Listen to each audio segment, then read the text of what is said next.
Assalamualaikum warahmatullahi wabarakatuh. Perkenalkan, nama saya Wanda Meliana Putri, NIM 201020404032. Dosen pengampu Hendra Lardiman, SSI, MPD. Nah, di sini saya akan menjelaskan mengenai organisasi komunitas. Pada sub organisasi komunitas ini terbagi menjadi 3 subbab. Yang pertama adalah konsep komunitas biotik, kedua adalah intrakomunitas dan konsep dominan, yang terakhir adalah analisa komunitas. Yang pertama adalah mengenai konsep komunitas biotik. Konsep komunitas biotik adalah kumpulan beberapa populasi yang hidup pada daerah atau habitat yang sama dan menjadi satu kesatuan yang terorganisir, memiliki sifat tambahan dan fungsi melalui transformasi metabolik atau dalam satuan ekosistem. Istilah komunitas dipakai secara luas, dari beberapa biota yang hidup di batang kayu sampai yang hidup di hutan dan lautan. Komunitas utama atau mayor adalah komunitas yang hadir dalam jumlah besar dan memiliki relatif tidak tergantung pada masukan atau hasil dari komunitas lain di sekitarnya. Komunitas minor adalah komunitas yang bergantung pada masukan atau hasil dari komunitas lain di sekitarnya. Komunitas merupakan satu kesatuan dalam fungsional terkait dengan struktur trofik dan arus energi. Kedua adalah komposisional terkait dengan peluang spesies tertentu dapat hidup berdampingan. Tiga adalah konsep komunitas menjadi penting untuk menjelaskan keseragaman spesies biasanya hidup bersama di dalam tata aturan tertentu. Hal ini karena organisme tidak begitu saja tersebar di permukaan bumi. Komunitas satu dan lainnya dapat dibedakan apabila habitat komunitas tersebut memperlihatkan perubahan yang tajam atau perubahan akibat interaksi dalam komunitas. Konsep komunitas sangat penting dalam praktek pengendalian organisme seperti nyamuk dengan mengatur habitatnya, gulma dengan menggunakan musuh alami. Yang kedua adalah intrakomunitas dan konsep dominan.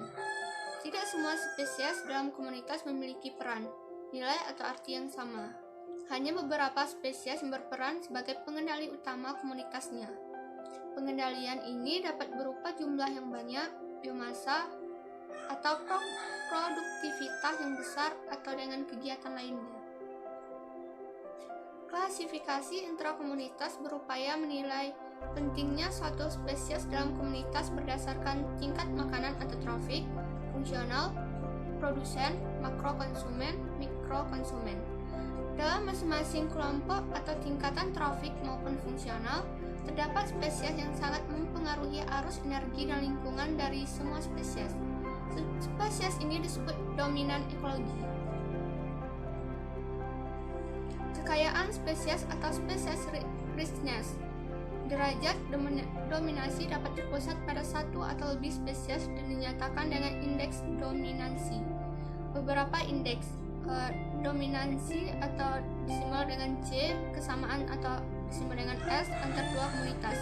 Diversitas Sonnenwiever, H aksen evenness atau E, Simpson atau disimbolkan dengan D. Contoh dalam suatu komunitas tersusun dari spesies.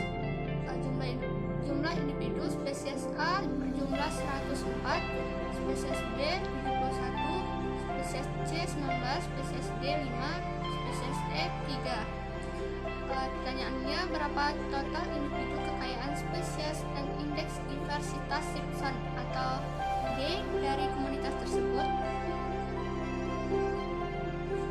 Jawabannya, total individu sama dengan 104 tambah 19 tambah 71 tambah 5 tambah 3 sama dengan 202. Kekayaan spesies dibagi 5 atau 5 tersebut adalah spesies A, B, C, dan E.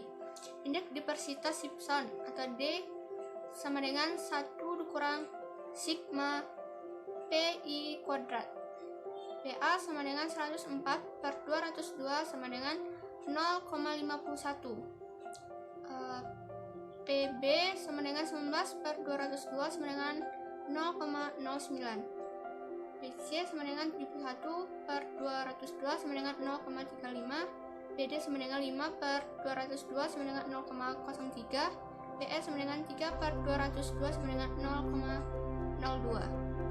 D sama dengan 1 dikurang 0,51 kuadrat tambah 0,09 kuadrat tambah 0,35 kuadrat tambah 0,03 kuadrat tambah 0,02 kuadrat sama dengan 1 dikurang 0,40 sama dengan 0,60.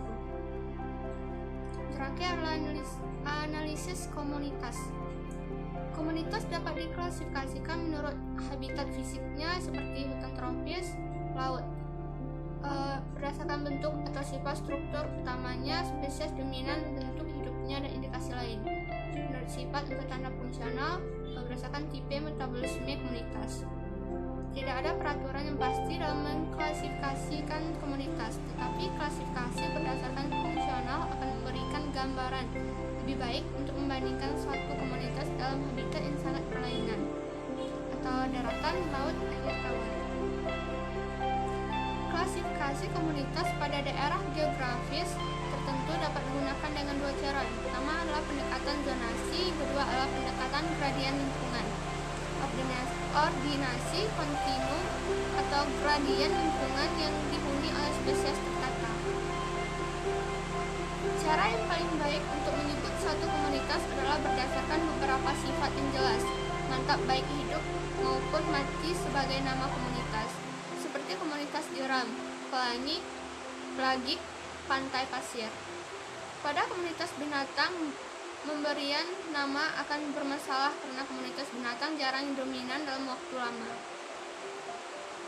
Sekian presentasi dari saya. Jika terdapat kesalahan, saya mohon maaf. Wassalamualaikum warahmatullahi wabarakatuh.